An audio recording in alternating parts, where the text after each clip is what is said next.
헌법재판관 2인의 임기 만료가 2주밖에 남지 않았습니다. 현재는 헌법과 국민 앞에 더 이상 죄를 지어서는 안 됩니다. 내란 속의 윤석열 파면은 삼적 동자도 알 만큼 국민 상식입니다. 윤석열 파면 결정을 미루며 국가 혼란과 국민 불안을 가중시키고 있는 현재는 스스로 헌정 질서를 파괴하고 있음을 직시해야 합니다. 윤석열 파면 위에 다른 결론은 민주공화국 대한민국의 파국뿐입니다. 헌재가 역사적 책무를 져버리고 내란 속의 윤석열을 복귀시킨다면 국민은 결단코 용서하지 않을 것입니다. 내란을 청산하지 못한 헌법재판관 8인은 을사팔적으로 역사에 기록될 것입니다. 친일 잔재를 제대로 청산하지 못한 불의한 역사를 대한민국에서 다시 되풀이해서는 안 됩니다. 헌재는 더 이상 헌법소호의 책무를 방기하지 말고 이번 주 안에 반드시 내란 속의 윤석열을 파면하십시오. 헌법수호자로서 그 책무를 다할 것인가? 민주공화국 대한민국을 파국에 이르게 한 헌법과 국민의 반역자로 남을 것인가? 이번 주가 헌재에게 남은 마지막 기회입니다. 그동안 한덕수 총리는 내란 특검, 헌법재판관, 대법관 임명을 거부하면서 묻지마 위헌 위법 행위를 자행해 왔습니다. 한 대행의 미션은 내란 속의 윤석열 복귀 프로젝트 매니저 공무가 그 실체임이 드러나고 있습니다. 헌법재판관 2인의 임기 만료일인 4월 18일까지 마은혁 재판관을 임명을 하지 않고 버텨서 윤석열 파면을 온몸으로 막겠다는 것입니다. 헌법 수호가 제1의 책무인 대통령 권한 대행의 헌법과 국민에 대한 반역입니다. 심지어 한 대행이 보여준 그동안의 행태는 윤석열의 복귀를 위해서라면 적극적인 권한 행사가 제한된 권한 대행의 역할을 뛰어넘는 위헌 위법 행위조차 무릅쓰겠다는 것으로 보입니다.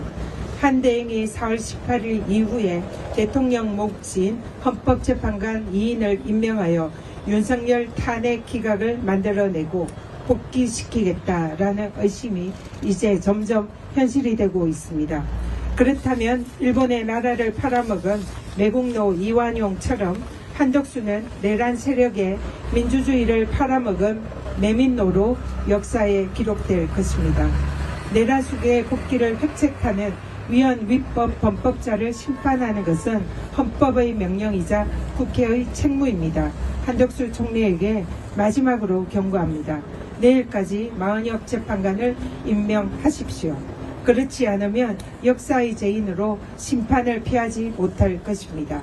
민주당은 제2, 제3의 개헌과 내란 재발을 막고 민주공화국 대한민국을 지키기 위해서 국회가 해야 할 바를 비상한 각오로 흔들림 없이 하겠습니다.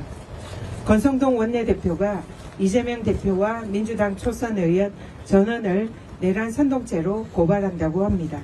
참으로 어이가 없습니다. 거울로 반사해 드립니다. 내란을 진압하는 헌법수호당에 대한 내란의 힘당의 적반하장이고 헌법 모독입니다. 윤석열의 복귀를 믿고 제2의 개헌과 내란을 일으키기 위한 빌드업입니다.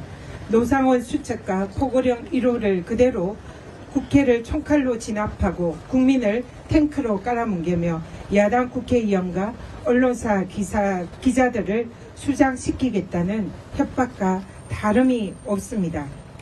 국민의힘이 이번 민주당 의원들을 내란 혐의로 고발하고 위헌정당 해산 운운한 것은 국민의힘의 제2의 내란을 획책하겠다라는 속셈을 드러낸 것입니다. 4월 18일 이후에 한덕수 대행과 짬짬이에서 헌법재판관 2명을 임명하고 윤석열을 복귀시킨 이후에 민주당을 위헌정당으로 해산시키겠다는 파렴치한 위헌적인 야욕을 드러낸 것입니다. 그러나 절대로 내란의 힘당 마음대로 호락호락 되지 않을 것입니다. 국민이 절대 내란의 힘, 국민의힘 그동안의 내란 공범 행태를 잊었다고 착각하지 마십시오. 법원에서 발부할 체포구속 영장도 거부하고 내란 수계를 지키기 위해서 공권력도 부정하며 막아선 국민의힘이야말로 내란 선동, 국헌문란 세력 아닙니까? 민주당은 국민과 함께 반드시 내란 수계 윤석열을 파면시키고 내란 수계 비호, 내란 정당 국민의힘을 헌법의 이름으로 심판할 것입니다. 내란의 힘당 권성동 원내대표의 말이 그대로 부메랑으로 되돌아갈 것입니다. 이상입니다. 네, 제가 추가로 잠깐만 말씀드리겠습니다. 공직자 이해충돌방지법 제정에 앞장섰던 전직 국민권익위원장으로서 최상목 부총리에게 경고드립니다.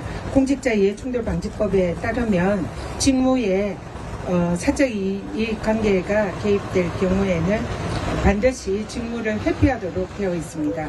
최상목 부총리가 미국 국채를 구입을 하고 사실상 경제 운용을 하는 것은 명백한 이해충돌입니다. 따라서 이해충돌방지법에 따라서 이미 국채를 구입한 이상 자신의 경제 운용 업무를 회피해야 되는 것이 법의 취지입니다.